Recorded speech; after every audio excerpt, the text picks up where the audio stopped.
1922년 이집트 사막의 황금빛 햇살이 땅 위로 스며들자 하워드 카터가 이끄는 고고학자 팀이 왕들의 계곡 깊숙한 곳, 오래된 돌벽 뒤로 발을 내디뎠다. 공기는 무겁고 마른 흙냄새와 고대 수지의 향기가 섞여 이곳이 살아있는 사람들의 세상이 아님을 경고하는 듯했다. 카터와 카나본 경의 발걸음이 울릴 때마다 마치 다가올 운명을 알리는 북소리처럼 공간을 가득 채웠다. 마지막 돌벽이 열리자 좁은 틈 사이로 빛이 스며들어 금빛 상형 문자가 새겨진 문을 비추었고 그 문은 마치 침입자를 비웃듯 반짝였다.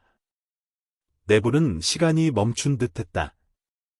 미세한 모래가 모든 것을 덮고 신상들은 고요하게 서 있으며 공기는 수천 년 전의 차가운 숨결로 가득 차 있었다. 카터가 깊게 숨을 들이쉬자 그의 눈에는 흥분과 두려움이 동시에 번쩍였다. 보는 이들조차 아직 밝혀지지 않은 비밀이 그의 심장을 잠식하는 듯한 느낌을 받을 수 있었다. 몇 시간도 채 지나지 않아 카나본 경이 깊은 한숨을 내쉬며 전 세계가 우리가 발견한 것을 알게 될 것이다 라고 말했다. 하지만 바로 그 순간부터 연이어 설명할 수 없는 죽음들이 시작되었고 마치 무덤이 1000년 동안 잠든 젊은 왕의 복수를 위해 기다리고 있는 것처럼 보였다. 몇 주 후 카나본 경은 작은 상처가 심각한 감염으로 번진 끝에 갑작스럽게 세상을 떠났다. 그의 주치의는 이해할 수 없는 박테리아에 의한 감염이라고 기록했는데 그것은 봉인된 공기 속에 남아있던 고대 균일 가능성이 있었다. 소식은 사막의 바람처럼 퍼졌다. 고고학자들, 조수들, 심지어 봉사자들까지 많은 사람들이 이상한 상태로 연이어 죽었고 열병과 심한 기침, 그리고 공통된 섬뜩한 느낌이 있었다. 모든 죽음은 무덤과 관련되어 있었다. 일부 역사학자와 과학자들은 이것이 단순한 우연이며 상류층 사회에서 퍼진 광기의 산물일 뿐이라고 믿었지만 카터를 포함한 다른 사람들은 알 수 없는 힘이나 눈에 보이지 않는 독성 물질이 한 걸음 한 걸음 따라오는 것을 부정할 수 없었다. 카터가 투탕카멘의 황금 가면 가까이 다가섰을 때 그는 젊은 왕의 극심한 외로움을 느꼈다. 수천 년 동안 역사 속에 묻힌 비극이 이제 살아나 그의 주변 사람들의 숨결과 시선 속에서 되살아나고 있는 듯했다. 어떤 사람들은 초기 며칠 동안 봉인된 벽에서 희귀 곰팡이가 자라며 심각한 알레르기 반응을 일으켰다고 말했고 고대 박테리아가 1000년 만에 깨어났다고도 했다. 이것이 소위 말하는 저주의 과학적 해석일 수 있었다. 하지만 죽음이 발생하는 방식과 시간, 순서를 보면 단순한 과학으로 설명할 수 없는 운명의 손길이 있었던 것처럼 보였다. 카터는 나이트 카이로의 작은 방에서 일기를 쓰면서 발견과 동시에 자신을 집어삼키는 불안과 공포를 기록했다. 그는 꿈속에서 투탕카멘을 보았고 젊은 왕은 금빛 옷을 입고 슬픈 눈으로 엄숙하게 서서 침입자에게 경고하는 듯했다. 날이 지날수록 카터는 깨달았다. 가장 위대한 발견은 가장 끔찍한 대가를 치러야 했고 그는 자신의 내면의 공포, 사회의 의심, 주변의 연속된 죽음을 피할 수 없는 이야기의 일부로 받아들여야 했다. 무덤의 마지막 빛이 스며들어도 그림자들은 벽 구석, 신상, 금과 보석 위 먼지 속에서 여전히 존재했다. 보는 이들은 자문하게 된다. 수천 년 전 죽은 젊은 왕 투탕카멘이 실제로 복수를 하고 있는 것일까? 아니면 과학과 시간이 아직 설명하지 못한 사건들의 연속일 뿐일까? 저주를 믿지 않는 사람조차 벽틈, 카터의 시선, 모든 세세한 장면이 불멸, 권력, 그리고 역사 속에 버려진 왕의 끔찍한 외로움을 이야기한다는 사실을 부인할 수 없다. 무덤에서 발굴이 시작된 후 예상치 못한 질병과 죽음은 그 어떤 설명도 불가능한 채 계속해서 발생했다. 하워드 카터와 그의 팀은 무엇이 그들을 기다리고 있는지 알지 못한 채 조심스럽게 각 방과 보물들을 살펴보았다. 그들 중 많은 이들은 무덤 속 숨겨진 재물들의 황홀함에 빠져 끊임없이 발견된 보물들의 신비로움을 감탄하며 기록을 남기고 있었다. 그러나 시간이 지날수록 점점 더 많은 사람들이 미스터리한 질병에 걸렸고 이들의 죽음은 고대 이집트의 신들이 그들에게 보내는 경고처럼 느껴졌다. 하워드 카터는 그 상황을 정확히 이해할 수 없었다. 오히려 처음에는 단순히 우연의 일치로 여겼다. 그러나 연이어 죽어가는 이들을 보며 그는 점차 그 어떤 운명의 저주라는 개념을 받아들이기 시작했다. 여러 명의 조수들이 이질적인 증상을 보였고 그들 중 일부는 갑작스럽게 고열과 심한 기침에 시달리게 되었다. 그 후 상태가 더욱 악화되었고 사망에 이르는 사건들이 반복되었다. 카터는 점점 그 이유가 무엇인지 궁금해졌고 그가 고대 무덤에 대해 파헤칠수록 그 비밀은 점점 더 복잡하고 흥미로운 사건들로 얽혀갔다. 첫 번째로 눈에 띄는 것은 바로 사망자들이 비슷한 방식으로 증상을 겪고 있었다는 것이다. 고열, 기침, 심한 피로, 그리고 심지어 전염성 질병처럼 보였지만 의사들은 그 어떤 정확한 진단도 내리지 못했다. 일부 학자들은 이를 운명의 저주라고 불렀고 그들은 투탕카멘 왕의 무덤을 개방한 자들이 반드시 그 대가를 치를 것이라고 믿었다. 하지만 어떤 이들은 저주보다 과학적인 이유를 더 믿었다. 이후 몇몇 의학 전문가들이 이 사건을 분석하게 되면서 이들은 고대 이집트의 무덤 내부 공기에 숨겨진 위험 요소들이 사람들의 건강을 위협했다고 주장하기 시작했다. 당시 이집트에서는 특별한 미세균이나 곰팡이들이 잘 자랄 수 있었고 그것들이 수천 년 동안 밀봉된 상태로 존재했다는 것이다. 그들 중 일부는 곰팡이 독소라는 물질이 고대 무덤에 있는 사람들에게 치명적인 영향을 미쳤다는 이론을 제기했다. 특히 이 독소는 인간의 면역 체계를 약화시키고 결과적으로 죽음을 일으킬 수 있다는 연구가 있었다. 그럼에도 불구하고 이 이론은 확실히 입증되지 않았으며 그저 가설에 불과했다. 그러나 카터는 이러한 미스터리한 사건들을 수용할 수밖에 없었다.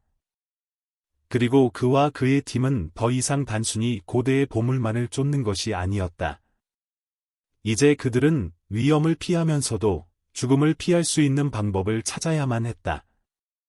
카터와 그의 팀이 마침내 이 무덤의 존재와 보물들을 밝혀낸 것은 엄청난 발견이었지만 그들의 신체와 정신에 끼친 악영향은 거의 치명적이었다.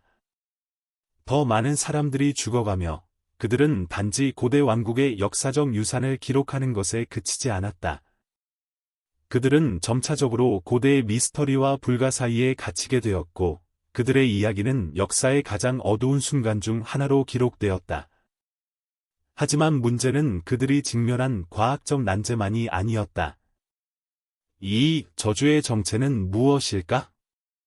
고대 이집트 왕조의 유물 속에 숨겨진 미스터리한 곰팡이나 세균이 그들에게 치명적인 영향을 미친 것일까? 아니면 이 모든 일이 단지 그들의 생명력을 거두려는 고대의 저주였을까?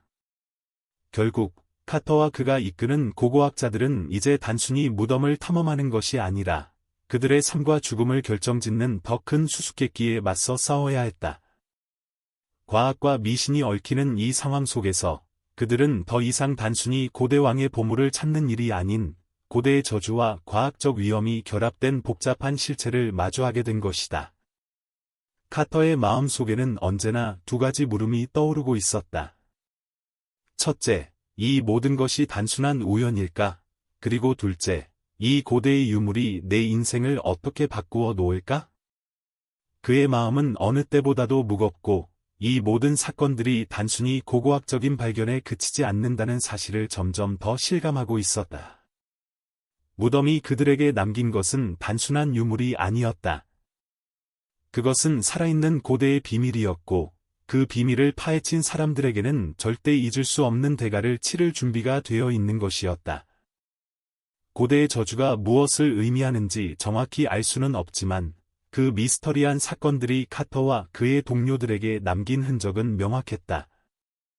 그들은 무덤에 숨겨진 비밀을 풀었지만 그 대가는 상상할 수 없는 것이었다. 그들 중 많은 사람들이 병에 걸렸고 대부분은 살아남지 못했다. 특히 카터의 동료들 중 일부는 목숨을 잃었고 그들의 죽음은 단순히 한 명의 탐험가의 죽음이 아닌 고대 이집트의 잊혀진 저주가 다시 살아난 증거로 여겨졌다. 하워드 카터는 그의 동료들이 하나둘씩 병에 걸리고 죽어가는 모습을 보며 점차적으로 무덤에서 발견된 저주가 단순히 미신에 불과한 것이 아니라는 사실을 믿기 시작했다. 그는 점차 그 모든 일이 하나의 고대의 복수처럼 느껴졌고, 그 복수가 자신의 손에 의해 풀리고 있다는 것을 알게 되었다. 고대 이집트의 신들은 그들만의 방식으로 복수를 하고 있었고, 그것은 단지 유물과 보물들을 훔쳐내려는 것 이상의 의미가 있었다. 사망자들은 한 명씩 차례차례 무덤을 조사한 후 기묘한 증세를 보였다. 어떤 이는 기침과 고열에 시달리다 사망했고, 또 다른 이들은 신경학적 증상에 의해 비명행사했다. 이들이 겪은 증상은 단순한 병이 아니었다. 일부 학자들은 고대의 세균이나 바이러스가 수천 년 동안 잠들어 있던 상태로 잠식되어 있었고, 그것들이 다시 활성화되었을 것이라고 추측했다. 그러나 과학자들은 이 추측을 입증할 방법을 찾을 수 없었다. 그 대신 카터는 점점 더 이 저주가 단순한 질병 이상의 무언임을 깨닫게 되었다. 하워드 카터는 저주를 해석할 수 없었지만 그가 느낀 직감은 점점 더 분명해졌다. 그와 그의 동료들은 과거의 이집트 왕들과 그들의 유족들에 대한 도전이었고, 그 도전의 대가는 그들의 목숨을 앗아가는 것이었다. 카터는 점차적으로 그저 무덤을 발굴하는 고고학자가 아닌 고대의 어두운 힘과 맞서 싸워야 하는 사람처럼 느껴졌다. 그의 손에 쥔 유물들은 단순한 고고학적 발견이 아니라 저주를 풀기 위한 열쇠로 여겨졌다. 그가 풀 수 있다면 그는 이 비밀을 밝혀낼 것이었고, 그렇지 않으면 이 저주는 계속해서 세상을 덮쳐 그의 삶을 영원히 괴롭힐 것이다. 어느 날, 카터는 갑작스럽게 발굴 현장에 있는 무덤 깊은 곳에서 의문의 발자국 소리를 들었다. 그는 처음에는 그것이 바람에 의한 소리라고 생각했지만, 그 소리는 점점 더 가까워지며 그의 심장을 뛰게 만들었다. 발자국 소리가 더 이상 바람이 아니라는 것을 직감한 카터는 그것을 막기 위해 몸을 돌렸다. 그가 바라본 곳에는 어두운 그림자가 서 있었다. 그것은 마치 수천 년을 살아온 고대 이집트의 영혼처럼 눈빛이 살아있는 듯한 신비로운 존재였다. 그 존재는 바로 고대 이집트의 신, 호루스의 상징이었다. 호루스는 이집트의 신화 속에서 중요한 존재로 등장하는 신이었지만, 그 신의 힘은 예술 작품과 신전을 넘어 고대 이집트 왕조의 왕들과 그 후계자들에게 직접적인 영향을 미쳤다. 카터가 느낀 공포는 단순히 고대 신의 존재에 대한 두려움이 아니었다. 그는 이 신이 인간의 세계에 개입하고 있다는 것을 알고 있었으며, 그것이 바로 그가 직면한 저주의 진정한 힘이었다. 그가 발굴한 무덤 속에는 아직도 미스터리한 그림자들이 떠도는 듯했다. 과학적으로 분석할 수 없는 것들이었고, 사람들은 그것을 저주라고만 불렀지만, 카터는 점차적으로 이 저주가 실제로 살아있는 존재처럼 다가온다고 느꼈다. 그날 밤, 그는 깊은 꿈 속에서 고대 이집트의 신들에게 이야기를 들었다. 그것은 다소 혼란스러운 메시지였고, 너무도 실제처럼 다가왔다. 신들은 카터에게, 너희는 이 고대의 불사의 저주를 풀 수 없다. 그 힘을 알기 전까지는 그 어떤 존재도 이 저주에서 벗어나지 못할 것이다. 라고 속삭였다. 그의 마음속에는 커다란 혼란이 일었다. 그는 단순히 고고학적인 발굴자가 아니라 수천 년을 넘어서는 고대의 마법과 맞서 싸워야 하는 존재가 되었다는 사실을 깨닫게 되었다. 그는 이제 이 미스터리한 사건을 단순히 과학적으로 풀 수 있는 문제가 아니었음을 느꼈다. 그가 풀 수 없는 무언가가 그에게 다가왔고, 그것은 역사와 신화 속에서만 존재하는 것이었다. 그렇다면, 왜 이 고대의 저주는 계속해서 현대의 사람들에게 영향을 미쳤을까? 카터는 그것을 이해하려 했지만, 그가 만난 그림자들은 더 이상 그를 인간이 아닌 저주 속의 존재로 바꾸려고 하고 있었다. 그는 이 미스터리한 사건을 단순히 무덤에서 찾은 보물에 관한 이야기로 끝내려고 하지 않았다. 그는 자신이 이 저주의 중심에 있다는 것을 점차적으로 느끼기 시작했다. 그리고 그 저주가 그를 따라다니며 그가 풀 수 없는 운명에 끌려가고 있다는 사실을 직시하게 되었다. 카터는 밤마다 점점 더 자주 악몽에 시달렸다. 꿈속에서 그는 고대 이집트의 신들과 맞닥뜨리며 그들이 속삭이는 소리와 눈빛을 느꼈다. 그들의 목소리는 낮고 울림이 있었으며 그의 심장을 압도하며 마치 신들이 그를 시험하는 듯했다. 너는 이 저주에서 벗어날 수 없다. 신들의 말은 그에게 깊은 인상을 남겼다. 그는 점점 더 자신이 어떤 고대의 법칙과 마주하고 있다는 사실을 깨달았다. 그것은 단순히 과학이나 신화로 설명할 수 있는 것이 아니었다. 그럼에도 불구하고 카터는 그 진실을 밝혀내기 위해 계속 발굴을 진행했다. 그는 죽음을 맞이한 동료들을 떠올리며 그들이 겪었던 고통을 상기했다. 그들의 죽음은 단순히 우연한 사고가 아니었다. 그것은 고대 이집트의 왕들과 그들의 후계자들이 수천 년 전부터 숨겨온 비밀, 그 비밀의 일부였다는 것을 깨달았다. 그들이 말하는 저주는 바로 고대의 병균, 독성 물질, 그리고 시간이 지남에 따라 봉인된 고대의 생물들이었을 수 있었다. 카터는 더 깊이 파고 들어갔다.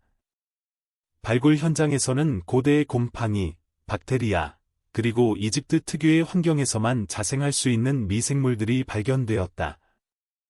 과학자들이 이를 분석한 결과 이러한 미생물들이 인간에게 치명적인 영향을 미칠 수 있다는 사실이 드러났다. 사실 카터와 그의 동료들이 경험한 저주는 단순히 신화나 우연한 사건이 아닌 고대 이집트의 왕들이 자신들의 무덤과 보물을 보호하기 위해 남긴 일종의 생화학적 무기였을 가능성이 높았다. 이제 카터는 이 저주를 풀 수 있을지 없을지 모른 채 계속해서 그 역사 속의 미스터리를 풀어나가고 있었다. 그는 점점 더 이집트의 고대 유물들이 단순히 보물이 아니라 강력한 생물학적 무기였다는 사실을 직시하게 되었다. 이 유물들과 고대의 미생물은 오랜 세월 동안 침묵을 지키고 있었고, 그것들은 이제 되살아나 사람들을 죽음에 이르게 만들고 있었다. 카터의 마음속에는 두려움이 자라났다. 그가 발굴한 무덤 속에 숨겨진 이 저주는 단순히 고대의 신화나 마법이 아니었다. 그것은 실제로 존재하며 그것이 사람들을 죽이고 있었다. 그는 이제 그저 고고학자가 아니라 고대 이집트 왕국에 숨겨진 비밀과 맞서 싸우는 존재가 되어버린 것이다. 하지만 그는 이 모든 것을 과학적으로 증명할 수 있을까? 고대 이집트의 유물들이 단순한 유적이 아닌 생화학적 무기라는 사실을 어떻게 입증할 수 있을까? 그의 연구는 점점 더 위험한 길로 접어들고 있었다. 그는 그가 발굴한 유물들이 이집트의 왕들이 사용한 것처럼 고대의 유전자 조작과 병균에 관한 지식을 바탕으로 만들어졌다는 이론을 제기했다. 그것은 단지 고대 왕국의 유물이 아니라 살아있는 고대의 비밀이었으며 그것이 현대인에게도 치명적인 영향을 미칠 수 있다는 위험한 진실이었다. 발굴팀의 다른 사람들은 계속해서 불안해하고 불길한 징후들이 하나둘씩 드러나기 시작했다.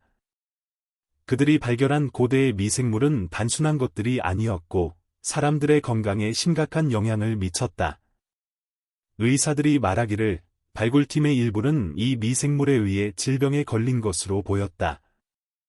하지만 이 모든 것이 단순히 우연일까? 아니면 진정한 저주가 이들에게 다가온 것일까? 그 누구도 정확히 알 수 없었다. 카터는 결국 발굴을 계속할 것인가, 아니면 멈출 것인가의 기로에 서 있었다. 그의 마음속에서 갈등이 일었다. 고대 이집트의 비밀을 밝혀내는 것이 과연 인간에게 어떤 영향을 미칠 것인지, 이 지식이 세상에 알려져서는 안 되는 이유가 있는지 의문이 들었다. 그는 이제 단순히 고대의 유물에 대해 연구하는 고고학자가 아니라 이 역사적인 미스터리와 고대의 비밀을 풀어내야 하는 운명을 지닌 사람처럼 느껴졌다. 그리고 그 순간 카터는 결단을 내렸다. 그는 이 저주가 실제로 존재한다는 것을 과학적으로 증명하고 싶었다.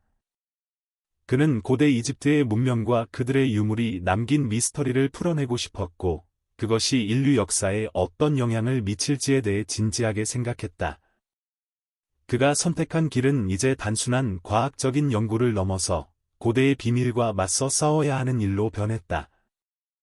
카터는 그 길을 계속 걸어가기로 결심했다.